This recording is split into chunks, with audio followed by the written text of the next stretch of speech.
quick introductions. Vicky is the owner of Bay Street Group. They have almost 1,800 agents now across the portfolio, and probably the most successful pre-construction broker in history. Lauren's a VP at Pico Capital, which is one of the largest, if not the largest, lenders for CMHC MLI Select, and he is currently in the process of funding over $100 million of stuff for us, hopefully. So I obviously own Meta Realty, and Kipika is being a friend of mine for a long time, and she also joined Meta near the beginning of the year because she wanted to work in the commercial CMHC space with us, and she's kind of responsible for bringing awareness that really we do and dealing with all the agents on a day-to-day basis. The reason why we wanted to have you guys here was obviously, you manage over 1,800 agents and talking about CMHC, and you work with so many, files and investors from the end user sides and the agent side. And this has become, a newer concept, even though CMHC has been around since the 60s and 70s, but it feels new. And we want to, talk about the risk, talk about the questions we hear from agents and from buyers, and understanding what, you deal with on a day-to-day lending side, and how do we kind of clarify these questions and make people feel comfortable. Because I think for the average person, this is how you actually build wealth in Canada, but the information is given to so far the few. And for us, we want to bring that awareness to everyone on how to make wealth and that opportunity accessible. So in terms of lending, what's the process? Like, an overview for someone that, we've talked a lot about CMHC, but what's the actual process on your end in terms of eligibility with CMHC? Sure. No, and thanks for having me on. I'm happy to talk further about that. So I'd say generally, by and large, most people probably have an experience on the conventional lending side of things. And when I say that, it's primarily through the Schedule A banks in Canada, or credit unions or whatnot. And they're used to that process that they've gone through with buying their home or another investment property. On the CMHC side, we work through a bit of a different process. From our side, there's, we're now going to be applying into the Canadian government for a certificate of insurance. So that adds a little bit of time to the process. And, in this case, we're now looking at multifamily properties. So there's a whole bunch of different variables that we're considering as part of this. So not only are we looking at, the collateral itself and the building, but we're also a little bit more fixated on, what are the rents going to be charging at the building? What's the net operating income, which is really what the fancy word for profit after you take away all the operating expenses of the building.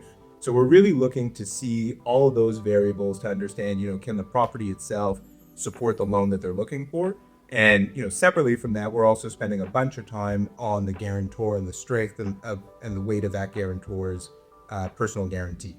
Because in the end of the day, if there's a slippage in vacancy, or if lease up is taking a little bit longer, CMHC is really looking at the guarantor, the end borrower, to be able to cover the mortgage payments and see that they have the wherewithal to be able to do that. So as they go through the application process, those are the things that we at PICO are considering as we're evaluating the application. I'd say on a general basis, the timing is anywhere from 3 to 4 months from the time you submit everything to when you actually have a COI in hand and you're able to fund. And a lot of it is being able to go through the process to kind of understand both of those two camps of, what's the value of the property and what kind of income can that property spit out, and what's the value of the guarantee for the person who's buying this. And as a package, is that something that makes sense for the CMHC guidelines, depending on which program or product that you pick. So let me ask you a question about that. When you guys probably get tons of files all the time, how often do you see files that don't make any sense? Like that people submit stuff and you're like, there's no way we can lend on this, or something like that? Yeah, I mean, there's, unfortunately, there's a lot of cases where, people who might not be as experienced in the space, or, newcomers into the multifamily sector, we're seeing this a lot more with cases where people who are custom home builders who are now starting to pivot towards multifamily is, starting off with what I would say pretty unrealistic expectations for where they think they can get their rents. And in many cases, you kind of need to get rents at that level in order to have the project make sense for the borrower.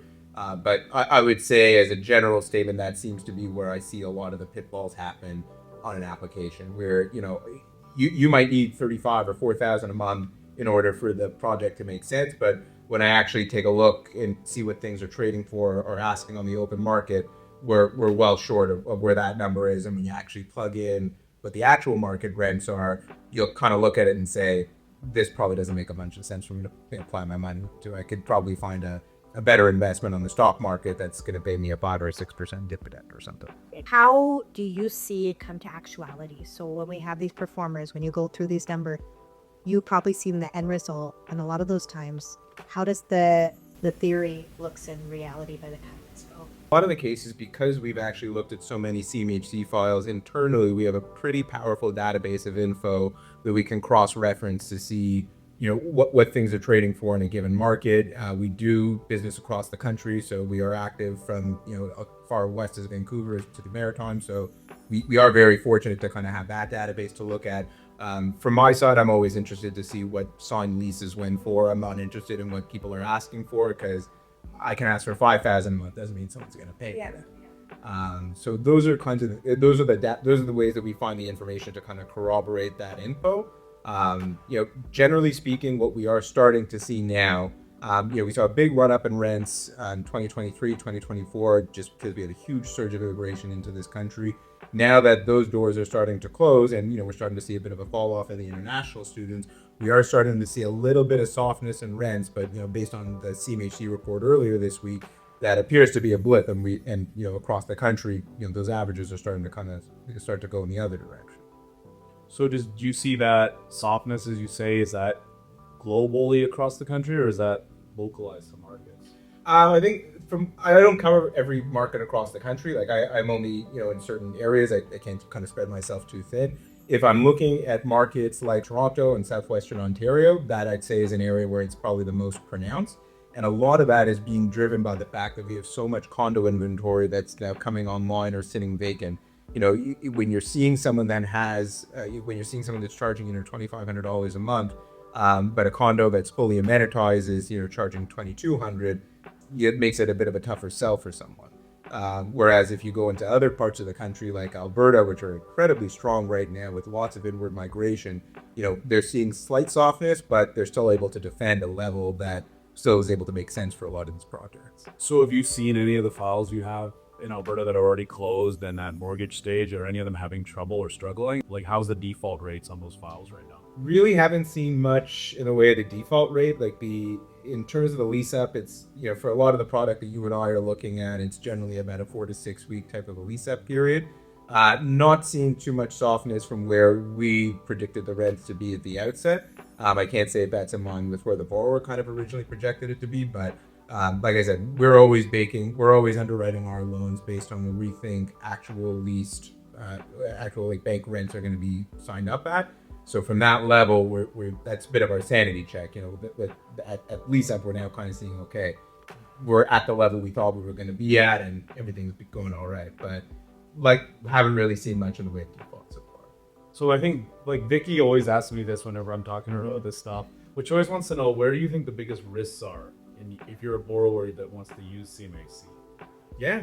A lot of the cases that we're seeing come through, the two biggest risks that I'm seeing, and forgive me if I'm repeating myself, but like I said, on the top line side of things, were rental assumptions, and on the guarantee side of things. Those are the two areas that I think, at least where I've noticed, where CMHC is paying particular attention to. So, one of the things that we've seen come forward a little bit more often is this concept of an EGI holdback, where they'll say, we'll hold back a certain portion of the loan until you can show to me that you've leased it up at the rents that you bargained. Just for the people at home who don't know, can you explain what EGI is? So EGI is effective gross income, and what that really is saying is, when we underwrote this loan, or when you provided us your underwriting, you assumed that you were going to get a rent roll of X. And what CMHC is saying with this holdback is, we're going to reserve back some of that loan. And when you can show me that you have a rent roll that has hit that X or greater, we'll allow you to have that money. And is that EGI holdback coming from the lender or from CMHC? That's coming from CMHC. So someone might apply and they won't know they get an EGI until very late in the process. That's right. So what is a buyer supposed to do? They have a $10 million purchase coming up, and they thought they were getting $9.5 million from you guys at CMHC. And then they get a letter that says, hey, we'll give you the 9.5, but we're only giving you, $8 million right now. Yeah. So what are they supposed to do? So in those cases, you're right. It is something that can take someone by surprise. And one of the things we always look for up front is to make sure that our borrowers have more than ample liquidity, because sometimes life happens, sometimes there's delays, and sometimes there can be changes to a program like this. So we always want to make sure that there's enough of a cushion to be able to absorb that. But practically speaking, not everybody's sitting with that amount lying around. For that reason, as a defensive move to a lot of this, for the right project and at the right exposure point, we'll happily top up the CMHC loan for an amount at some percentage or whatever that holdback was, to allow the borrower to finish the project, and understanding once it gets released, that would repay the top up that we gave on the loan.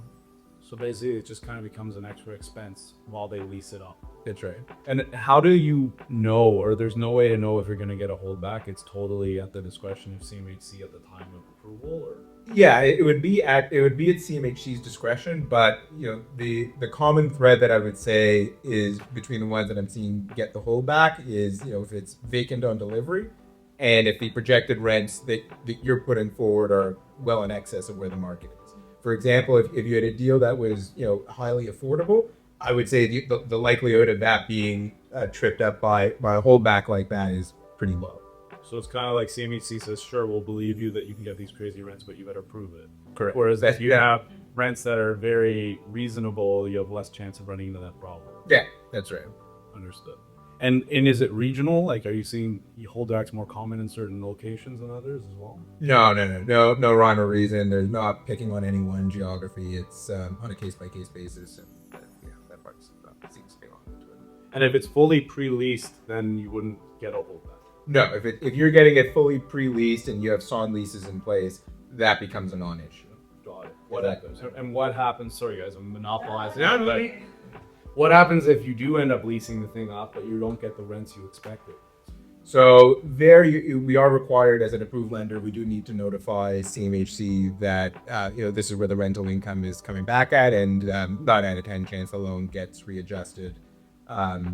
Might be on lower it depends. If you're at the DSCR threshold of 1.1 times or whatever the program is, then if you have room, then you might be able to get to that same level and be at an okay DSCR.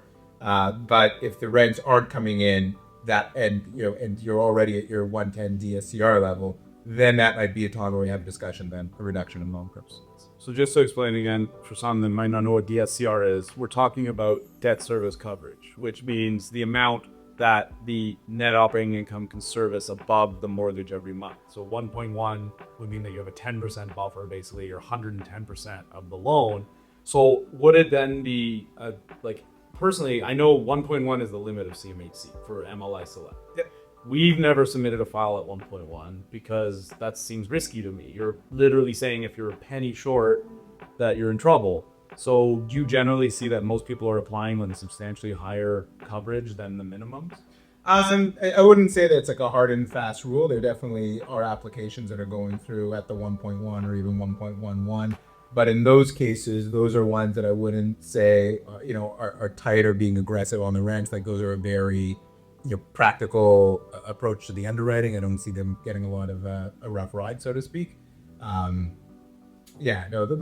ones are generally not where I see the issues come through. God, I mean, we try to never submit anything lower than 1.15 because I find that just you have 5% buffer there. Right? Yeah, no, exactly. And at least if everyone's kind of conditioned to with the right expectations in terms of what they can get delivered, that at least you're right. You're building yourself in some buffer. Like I said, at the end of the day, if you're at 1.15 and rents are coming in a little bit lower, that's giving you the room to still keep your loan amount at the same level. All other things being equal.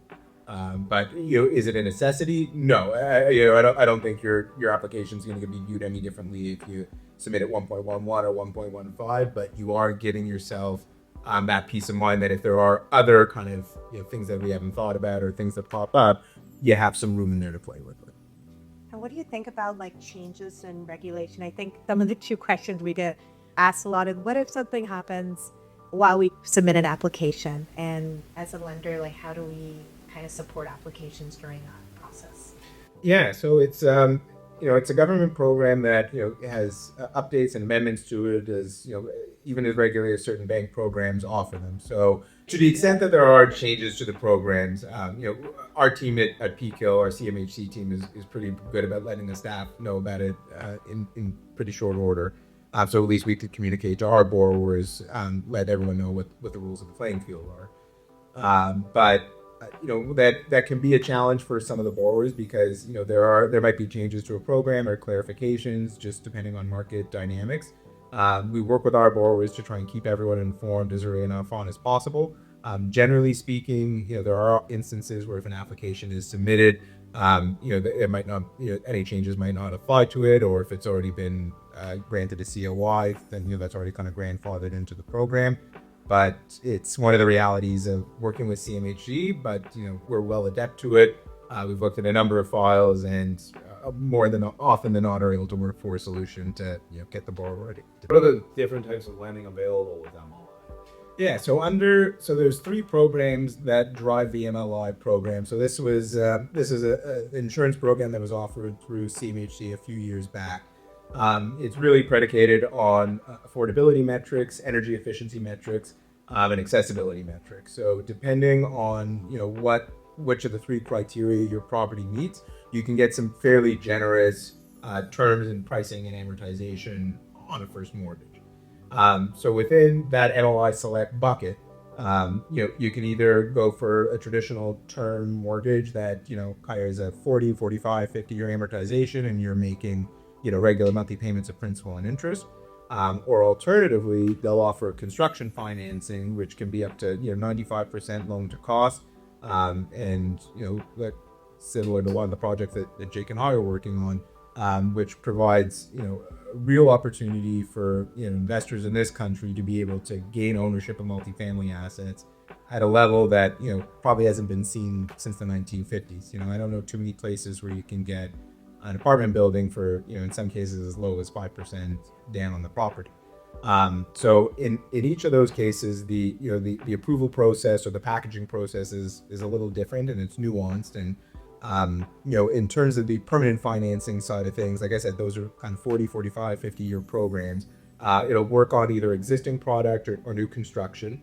And in those cases, the approval process is slightly different. We are looking at the strength of the property, like I said before, and what the income is there, strength of the guarantor, understanding that whole package.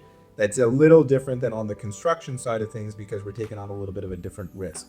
We now have either a general contractor or a builder that we're not going to be dependent upon to take this pile of dirt that we have and build an apartment building out of that. So I'm probably a little bit more concerned if, have they done this before? What's their experience? Can I see a resume, different types of buildings that they've constructed, things like that. And separately, I'm now a little bit more worried about my construction budget. Are the costs correct? Can they do this on time and on budget? Are they going to be able to make this work within the confines of, the loan program that we have? Things like that. So because of that, the approval process can take a little bit longer because there's all those extra variables that we are going through.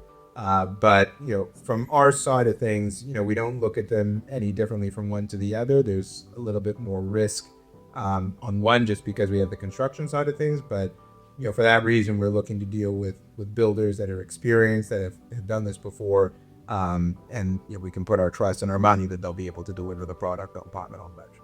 So generally speaking, like how much down payment the buyer should be prepared? Because ideally case like they can get 95% mortgage, but realistically we don't just ask the buyer to keep 5%, we want them to put more. Like the buyer always asks how much money should I prepare in advance. And I'm glad you asked that, because that is probably one area where we see borrowers slip up somewhat. We do a good enough job on our side to try and make sure that they have the ample liquidity there to be able to ride it through, but to think that all they're going to need is just the 5% liquidity on day one, that's where it might end up in the wash. But during those cases, there might be deposits that need to be funded. There's a 10% lien holdback that'll fly on certain draw advances. So, all of those things kind of need to be factored in. There could be delays in whatnot in the funding, but meanwhile, there's a draw that needs to be processed. So all of those things need to come into play. And, from where I sit, the program says you need to be able to have 25% net worth, which is kind of the minimum threshold. We're looking for at least, from where I look at files, I'm looking for, anywhere from 10 to 15% liquidity, again, to deal with a lot of the cases that, the things that could just kind of come up as part of the project. You might have supply shortages. That might result in extra interest costs because you're now taking longer than you otherwise thought of. There might be, a shortage in securing some of the trades to do, and your flooring guy might not be able to take this for another couple of months. That stretches out your construction timeline, which means you're paying a couple of months more interest. So all those things can happen, which is why it's important for borrowers to not just look at the 5% liquidity. You want to make sure you have some buffer to kind of account for some of those eventualities, but understanding that, when all said and done in the wash, you will, all being equal, you will walk out with the 5% equity at the end of the project. And since like the buyer has to be the guarantor, individual guarantor, will this impact their other mortgage, like their personal mortgage? Will that be impact if they want to buy more personal properties in the future? Yeah. So it would impact that. We would be pulling their credit score as part of it. There would be a registered mortgage that's showing up on title. So, any lender that they would be approaching after that would want to see and know what their exposure is, how many other assets they own, and what their liabilities are. So yes, there would be an impact in terms of how many additional properties that they could acquire. Sorry, but I don't want to interrupt you there. Yeah. You're putting a registered lien on their house? No, on the property that the Right. buyer. No, because to provide clarity, we might have to re-edit that. Yeah. And correct me if I'm wrong. Yeah. The guarantor is a contractual obligation. Yeah. Right? If you go tomorrow to Peak Hill, you get a $10 million loan, and then today I buy a house, and I go to TD to finance my house, TD will not even know I did your loan. No, sorry. I had to think of that. You're going to have, it'll show up on your credit bureau report that we pulled your mortgage. You're going to need to disclose that. You're going to need to disclose. But it's contractual. There's no there's no hard hit. There's going to be they saw that they did a credit check. Yeah. That's it. You're going to have to disclose that you own the property at some point to a lender. That property will have a debt attached to it. So that's where the disclosure will come in. We don't take a lien on the person's property or anything. And there's no on their personal residence. There's no credit mark on their credit file that will say Peak Hill has a $3 million loan against Jake Steinman. That they theoretically the other lender does not know this file is right. From that perspective, no, you would need to the borrower would need to disclose that to the lender. Generally, a personal loan will not care that you have those loans in place because it's corporate side. It's being supported by the building. It's not impacting your GDS and your GDS in any way, shape, or form. Right. From that side of things, depending on that side of things, if it's corporate owned or not, that wouldn't impact a TDS, GDS, and also separately, you should be able to, depending on the lender, you should be able to include some of that rental income into your calculation. Right. As just depending, it raises your income because you can say I can take dividends, whatever out of that business. Right. It's just more so when when you're disclosing the liability to other lenders, they're going to look at that in relation to the total package, and that will weigh in on the decision. And things like this long term is pretty long. It's like 10 years, right? 5 or 10 years. Like the buyer always asking, like, can I sell the property during that time, or they cannot? They have to wait until the mortgage term finish to sell it. Oh no, of course you can absolutely sell mid-term. In fact, I would even go as far as to say it might even be more attractive to a buyer depending on what the rate is, because the CMHC loans are assumable. So for someone who's looking to buy it, you're going through an assumption process versus a new application, which could take some time out of the process to get it closed or to get the COI. It also takes a little bit of risk for the buyer out of the transaction because you know that the property is already qualified for it.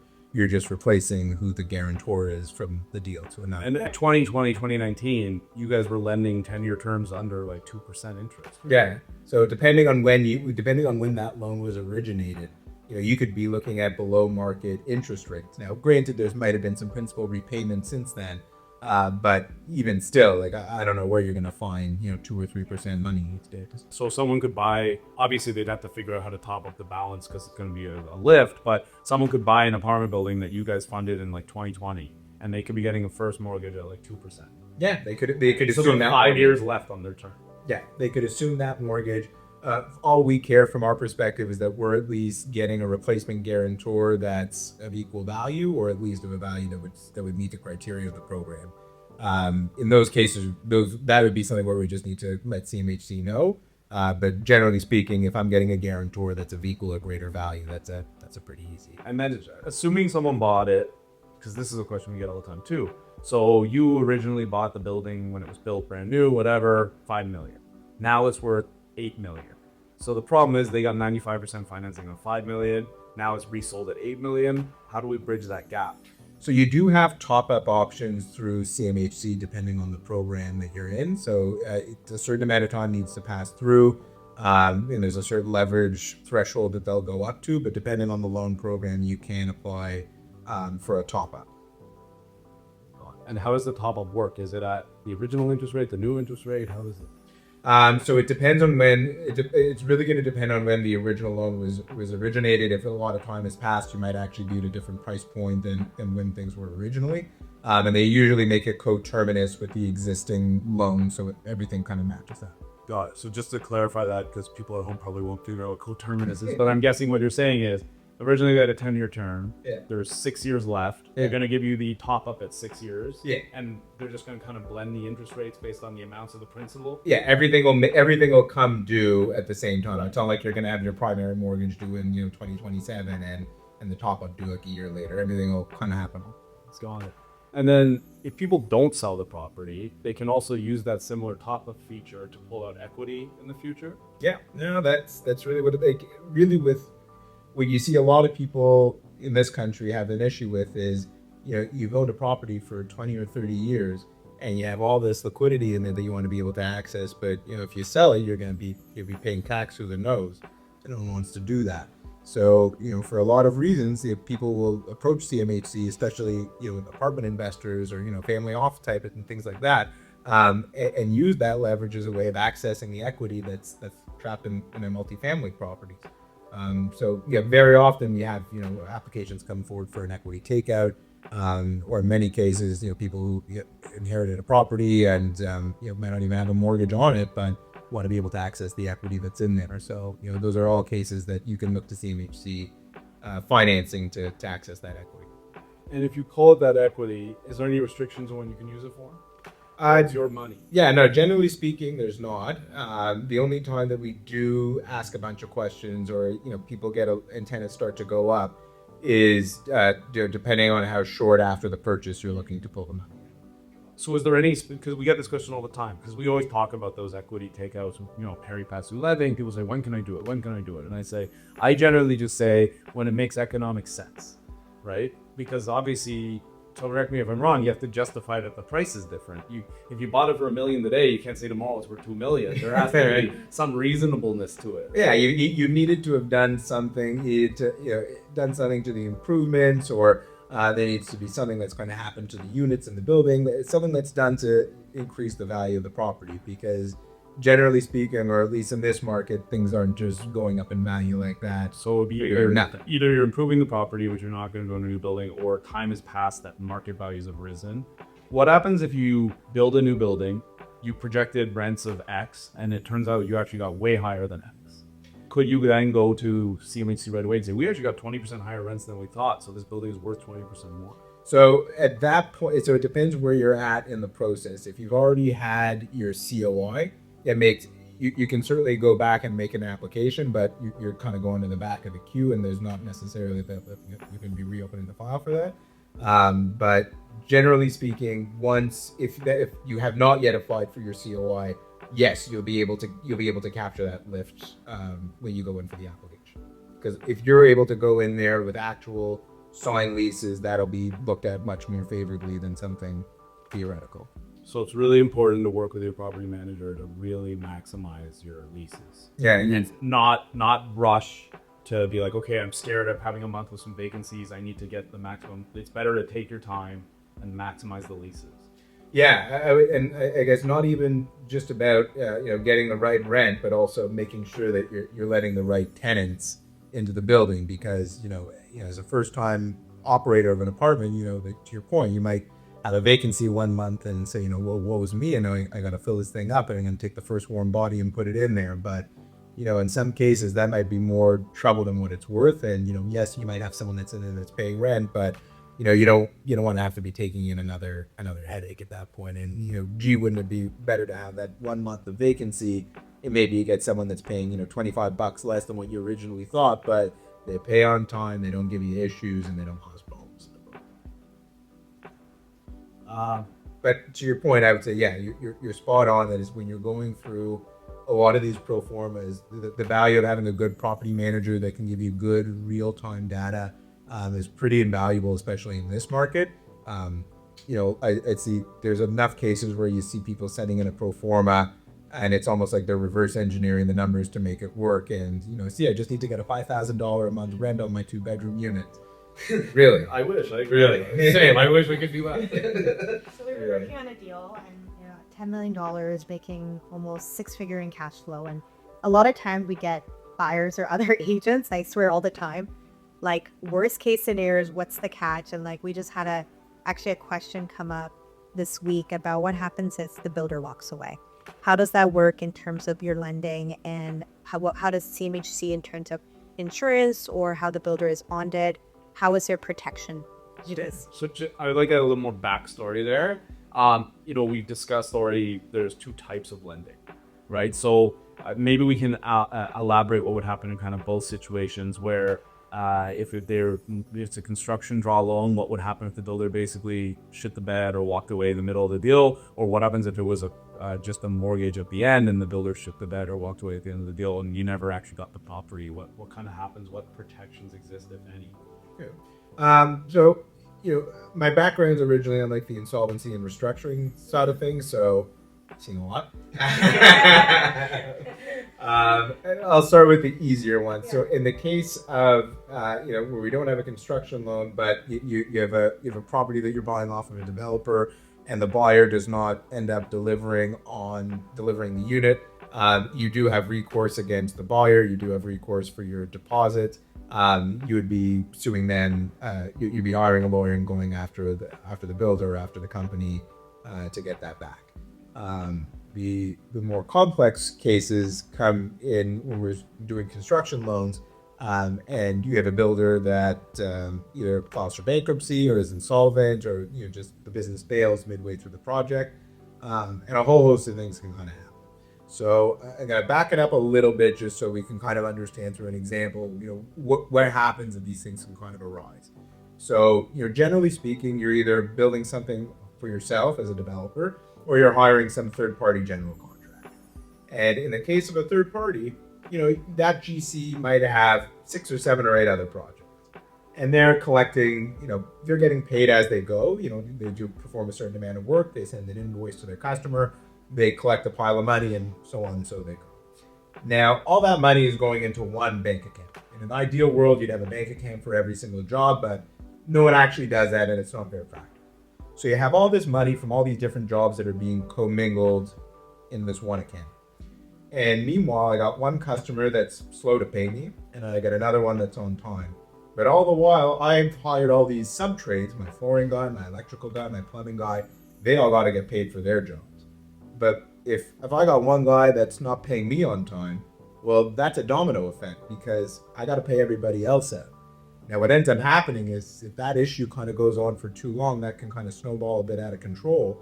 And the bad thing that happens is either A, the developer ends up running out of money, or B, you have some trades that don't get paid for a period of time. And what they have the right to do is, if after a certain amount of time that they've done work or left supplies on site and they don't get paid, they can file a lien on the property, which is the equivalent of like a mortgage charge almost. That's when the music stops. Once there's a lien that's filed on the property, no construction lender is going to be able to advance further funds until that gets rectified. So everything basically comes to a grinding halt. So that would probably scare the bejesus out of most borrowers because you don't want to have that happen. That's a big issue. So for that reason, most construction lenders and CMHC is now requiring this on the majority of their files. I'd say 9 out of 10. They require something called bonding, which is a type of insurance that comes into play during construction. And there are different insurers that will offer it. You can go to Trisura, you can go to Lloyd's of London. Different people will offer it, and it's really there to provide 2 types of protection to both the borrower as well as the lender. on the one hand, you're going to have a performance bond, and that's really there to make sure that in the event that your general contractor fails or is insolvent or can't continue the work, that insurer is going to find another GC or another party to finish that off at their expense. So that headache of how do I find a backup? How do I do this? You're now shifted that risk onto your insurer. You pay them your premium. They take after that side of things. So that part of the problem is now solved. But we saw these trades here, and they didn't get paid. And fact of the matter is, they're probably not going to do any more work until they get paid. So the other coverage that they'll offer you for bonding is for labor and materials. And most cases, you're generally funding, 50% of your hard. You're never getting coverage for 50% of your hard costs because, in most cases, the problems don't happen in the first, little bit of the project. They happen kind of once you're in and around the 50% mark and onward. So that type of coverage would step in to make sure that all of your subs are getting paid and back onto finishing the job, and it'll help clear up any liens that may have been registered. And those two things together, once you have that kind of coverage, in the event that these unforeseen issues come up with either some of the trades or even with the GC, this insurance coverage or this bonding coverage provides security to both the lender and the borrower, for any of these unforeseen issues that may arise. And sometimes life happens. So that almost seems like it basically makes it have no risk. It's like, is it as easy as it sounds like you make it on paper, or are there caveats or issues around bonding? Or does it basically mean if you can do everything right, your contractor screws up and you're safe because you're bonded? Yeah, no. Once you do have your bonding in place, that's a fair way to look at it. Granted, like I said, we in most cases CMHC is only requiring bonding coverage for 50% of your hard costs. So so keep in mind of when it actually does kick in. But yeah, that'd be a fair comment to make. The only area where a hiccup might come up is whether or not your GC is someone who would be approved by a bonding company. So that was going to be my next question. Just like I assume, teenage drivers pay more than 50-year-old women when they get a car for insurance, does that mean that if your contractor is bondable, that's a good sign? Yes, I would say that would be one of the first questions I'd be asking a GC in a meeting, if they had gotten approved for bonding before and with whom, because that way you'll at least know that that you're not reinventing the wheel in this one. Someone's actually gone through this moment. And on that point, because I love to dig into this stuff, is it more like if they've never done bonding before, is it hard for them to get, or is it more like if they've had a problem before, they can't get it again? I wouldn't say if they've never had bonding before, it's a problem to get. It just might be a longer process to put in place. So if you have the time in your project to kind of account for that, then by all means you can go forward. But no, it's really just more of a timing side of things. If you've had issues in the past or quality issues, a lot of warranty claims with things like Tarion, for example, those would obviously be big black marks on your application. But it's not an impossible thing. The places where people would probably have a harder time is if you only have 1-2 years experience, newer to the trades, haven't been doing this for a long time. Who is paying for that? The borrower. Is that expensive? It depends on what the loan size is, and it depends, what the area that it's in. So a more remote area might be a little bit more expensive than if you're in a major center, and it's generally based on the size of the project.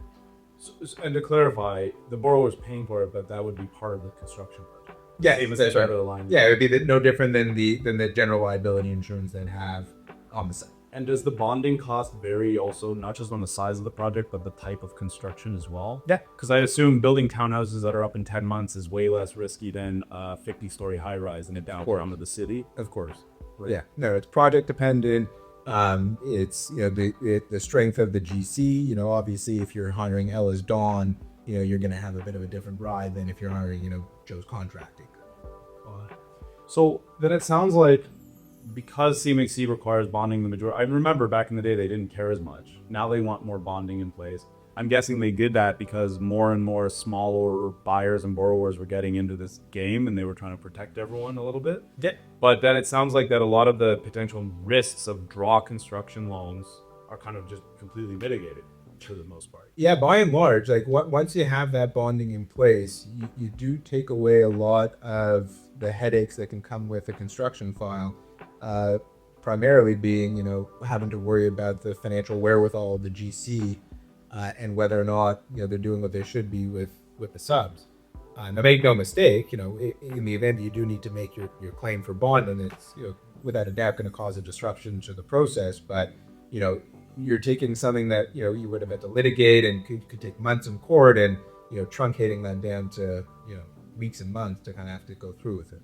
It's still that you're filing an insurance claim, so it's going through a bit of a similar process as you would there. Not totally the same for like your home and auto insurance, but you do need to file proof and show that that there were damages had and that the claim is valid, and someone on the insurance side is going to need to review and adjudicate that. But generally speaking, they are taking that risk of things off the table. So, as a balance of both options, like what would you say overall would be the advantages and disadvantages of using CMHC with construction financing versus just doing a mortgage? Because I'd assume deals where they're not using the CMHC, they're either building it in cash or they're using private financing or traditional banks or something like that. Yeah. The one benefit that CMHC offers that the conventional side really doesn't, is really just the overall cost of capital and how generous some of the terms are. Prior to joining Pico, I was working on the conventional side with a private lender. The thought of offering 90 or 95% loan to cost is eye-watering. Most conventional lenders couldn't make sense of that. But because, you have a CMHC in place to kind of backstop that's what gets a lot of approved lenders comfortable to get to those points. So, in terms of evaluating your options when you're looking at these different financing programs that are available, you'll probably get a little bit more flexibility and a little bit more speed and nimbleness on the conventional side. But, that's going to come at the expense of getting, slightly lower proceeds. And, really, you're probably getting a higher interest rate than you would have otherwise got had you gone through CMHC.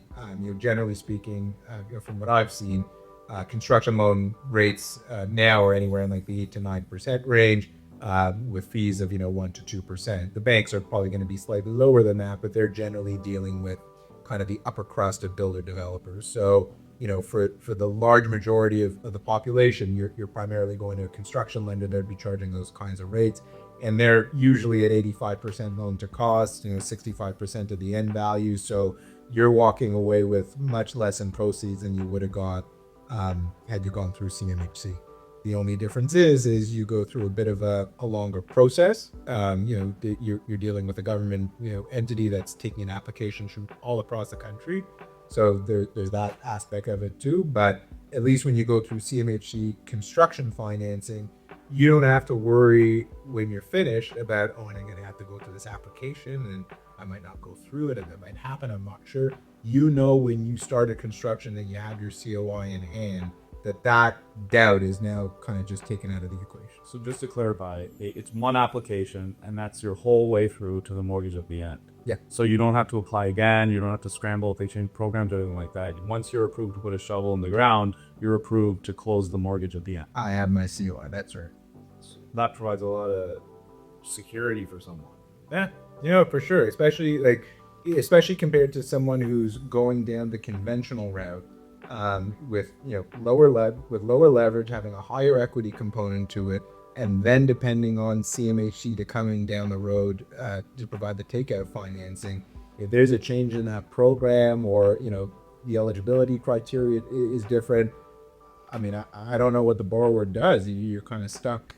Let's talk about that for a minute, because CMHC has this 6-month window, right? So can you explain what is the 6-month kind of window with CMHC MLI? So from the time you receive your COI, they give you a window of 6 months to fund that loan. And part of the reason is they want to make sure that if we're going to be offering up these certificates of insurance, we want people to actually use them.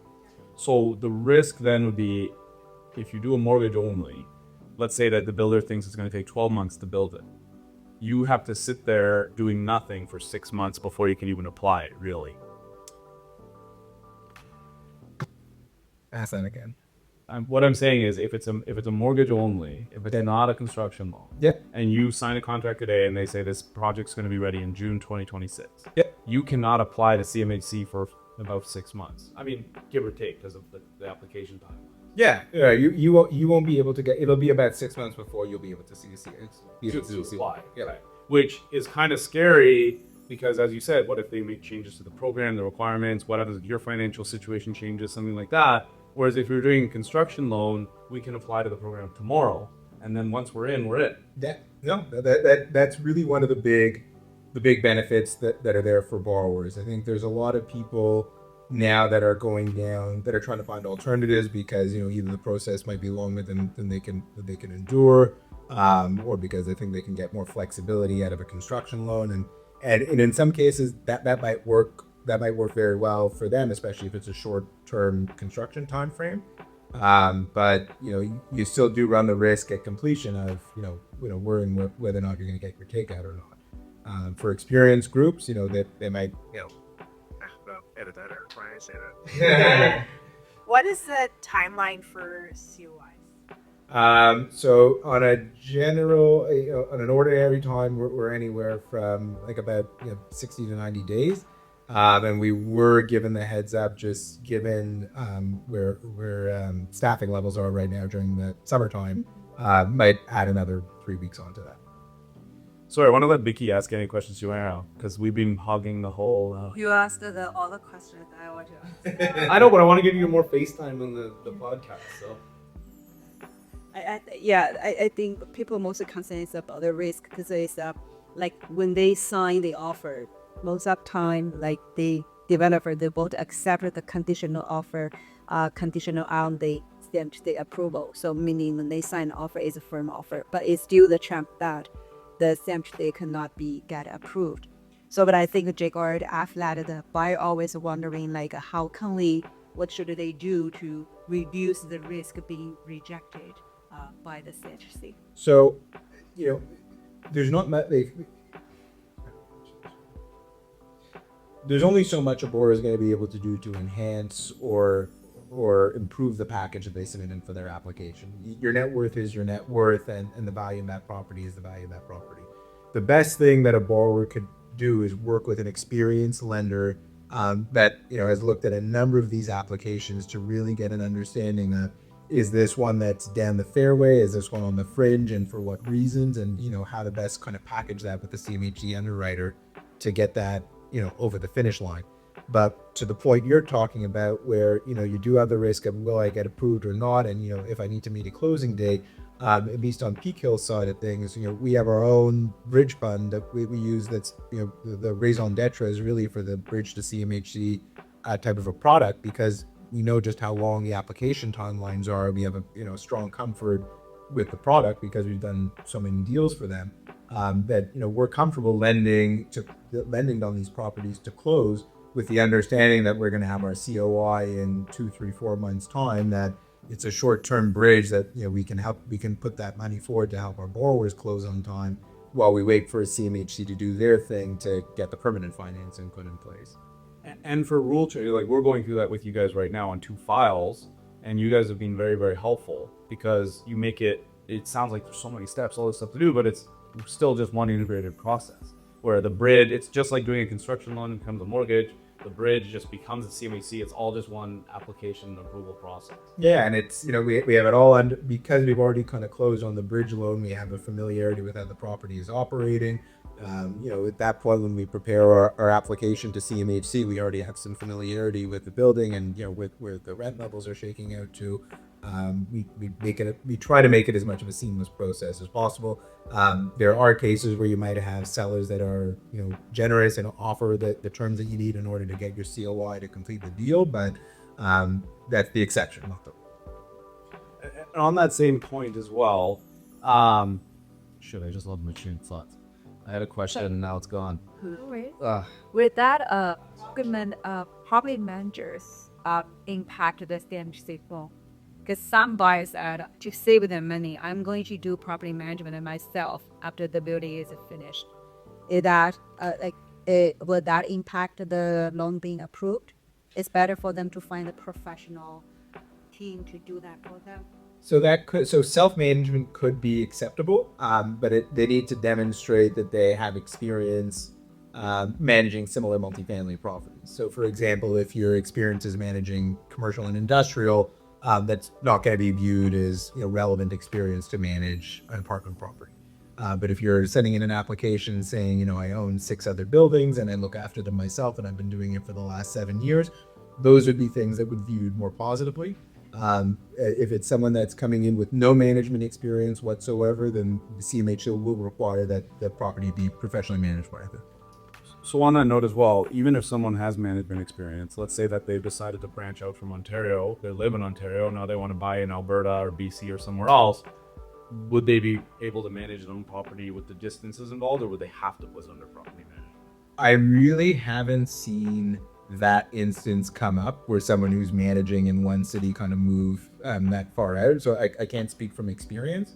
But I know that there are different licensure requirements from province to province. So I don't know that would trip anybody up. But aside from kind of knowing what the local rules are, I don't see why they would pick on any experience in one. Oh, I meant more for self-managing. Oh, You wouldn't be able to, get there the property in emergency, things like that. Yeah. Oh, got it. 1,000 kilometers away. Yeah, no. If that was the case, then yes, sir. Yeah, then if you weren't going to have a physical presence where the property was, then yes, it would need to be third party managed.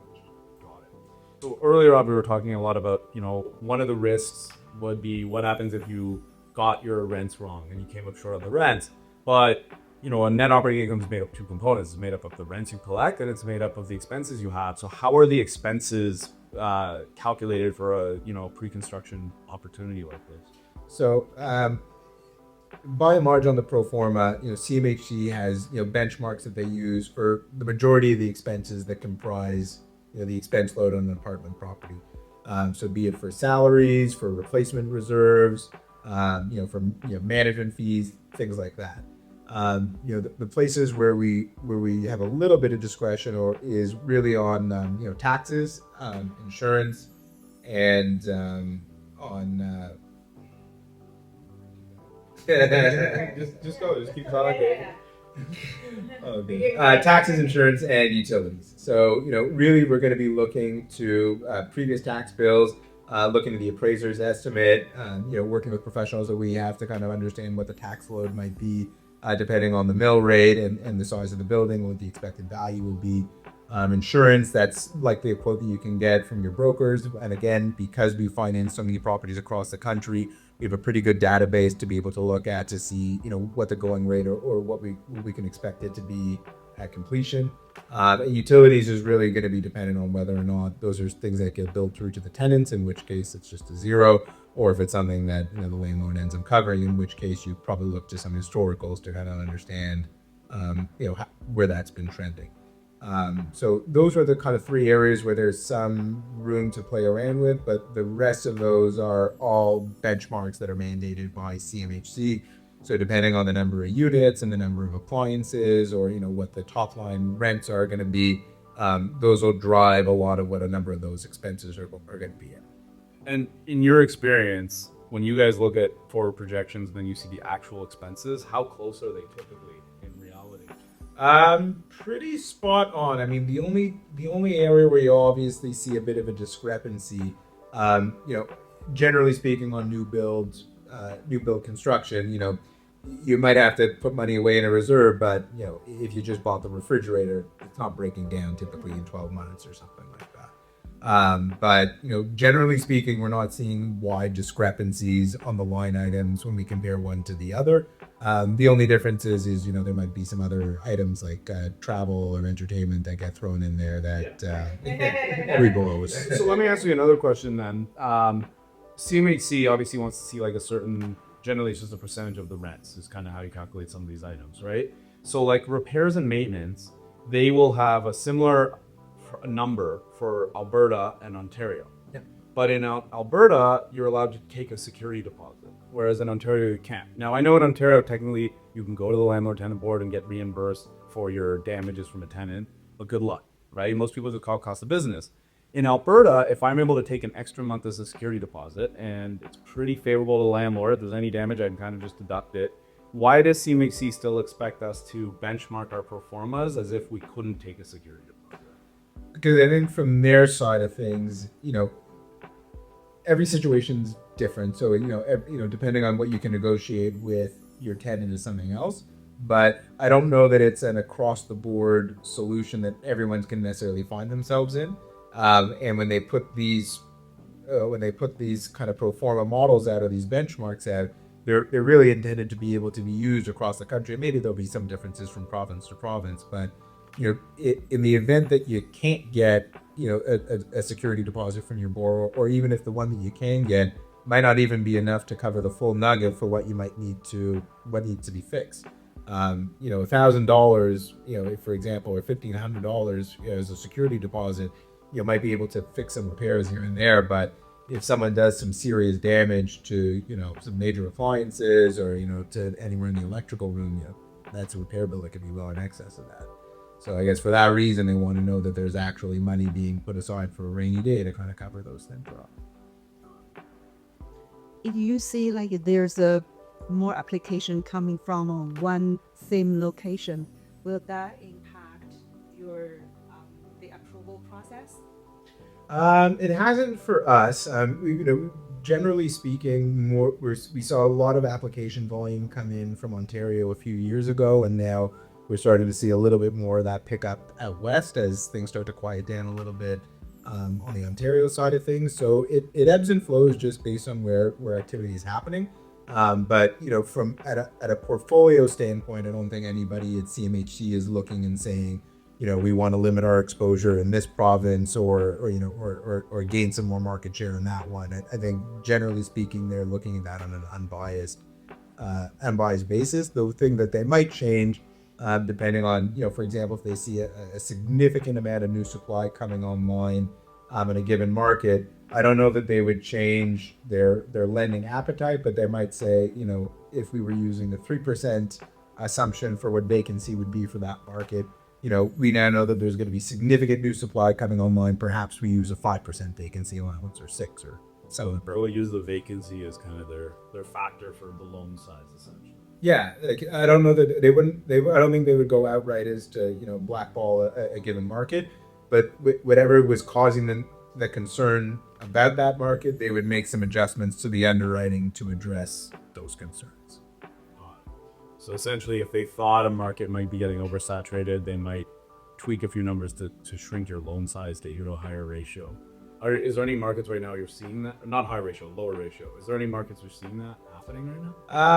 In certain parts, like there was one file that we saw that was like in the downtown of Edmonton. I think they're starting to look at slightly higher vacancy rates to account for new supply that's coming on board. That was the most recent case that I saw come up, but I'm not seeing too many of those. I haven't seen too many of those pop up. But just for context, I was also covering the U.S. market for a number of years, prior to Peak Hill, and I was lending money into areas like Austin or in Phoenix during 2020 and 2021, where those markets were getting intense hyper oversupply of numbers and numbers of units that are just being delivered. And I can recall back then, the interest rates were 2 or 3%. People were buying these things for like a 3.5 cap. Rent growth was 5 to 8%. It was crazy numbers. And at the time I was making jokes that it's like everyone's drunk at the party, but 2022 came around and someone took away the punch bowl. And now at a lot of those places, with a lot of markets like those, what a lot of people are seeing is the pro forma rents that were supposed to go to the moon. Well, that never happened. Their expenses ended up going up way more than they thought, and they're in a bit of a tougher place trying to fill up a lot of those units. I don't think we're anywhere near where that was here in Canada, but the measures that CMHC would be taking to put in place is looking to prevent things like that from happening. So on the same side of like the risk conversation, the interest rates you guys offer for the mortgage component are obviously based off of mortgage bonds, right? So you have your 5-year or 10-year mortgage bond. It's the same process that even regular conventional mortgages work through. The only difference is if you're buying a house, you're generally closing that deal in 60, 90 days. So you kind of know the rate from the day you go to the bank. When someone's buying a CMHC deal through Peak Hill or whatever, how does it work with the mortgage bonds? Assuming, again, let's use the example, you sign a contract today for June 26th closing, 12 months from now. So when you come to Peak Hill and we've signed you up on a deal and we've agreed on terms, we'll figure out what our pricing is going to be, and we can honor that, and we'll give you a period of time that we can say that this is good for, and it's generally 4 or 5 months or something like that, and we'll quote a spread over the Canada mortgage bond. As I'm sure a lot of people are seeing in the last couple of weeks, there's been a little bit of volatility with bond yields these days, and just based on unemployment numbers coming out, tariffs out in the United States, you name it. So we've been seeing a lot of volatility, and that's really being driven by a lot of the uncertainty that's out there. But to your question, you are kind of left somewhat exposed because that bond rate can change, quite significantly between when you actually get signed up and when you actually need to fund. So you do have the opportunity to lock in the rate once you feel that bonds are trading at a level that you'd like to move at. Generally speaking, you'll kind of wait till you're closer to closing in order to do that. But it works differently than on the conventional side of things. Like when you're going to buy a primary residence, most people are probably used to going to the Retford TD or the RBC or whatever and saying, okay, you're going to get a rate of 4.1%, and that's good for 90 days, and you can take that to the bank.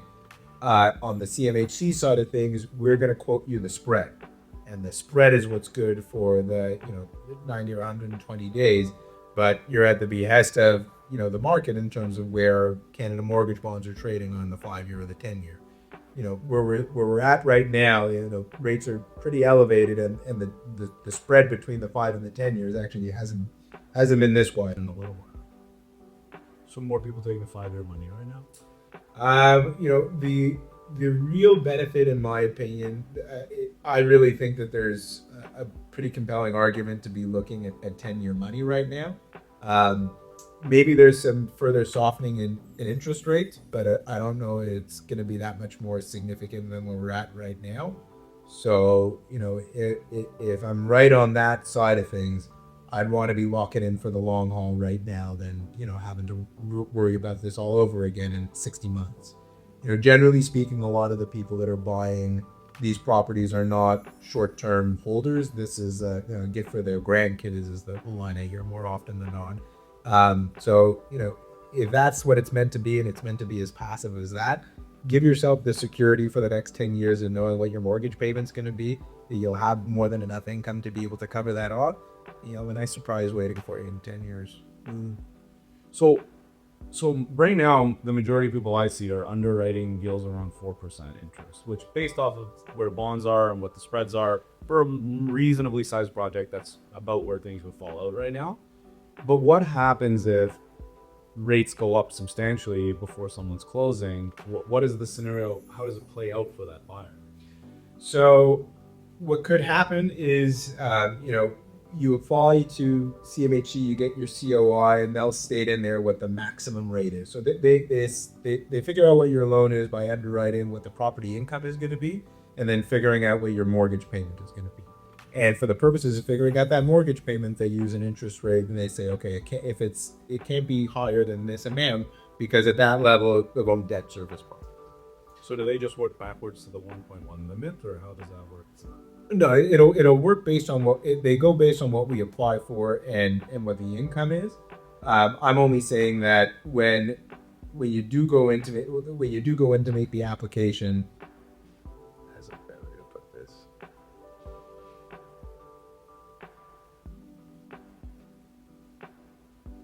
Yeah, what was the question again? Just what would happen if rates are higher? Oh, okay. Right? So when you go in to do the application, they'll assign you what they think the max rate is based on what their underwriting is. If with the passage of time they go forward and see, bond yields have actually trickled up and are now maybe 25 or 50 bits higher than what the max rate was on your COI. So for example, you have a rate of 4%, but if I got a rate of CMBs plus 100, I'm just using round numbers, that's an excess of 4%. So in cases like that, that's when the borrower is actually going to be forced to buy down the rate. And what you're really doing is whatever the spread interest is, so the difference, the interest expense, that's the difference between the 4% that's on your max rate and the 4.25 or 4.5, whatever today's interest rate is, you're going to pay that difference over the term of the loan today, so that my interest payments to the investor are still the same, but the actual monthly obligation that the property has to deal with is only at that 4% level. So depending on how high today's rate is compared to the max rate, that could be a very large amount of money. It might be a very small amount of money. But those are, as we go into a rising rate environment, which we're not quite in just yet, those are some of the things to be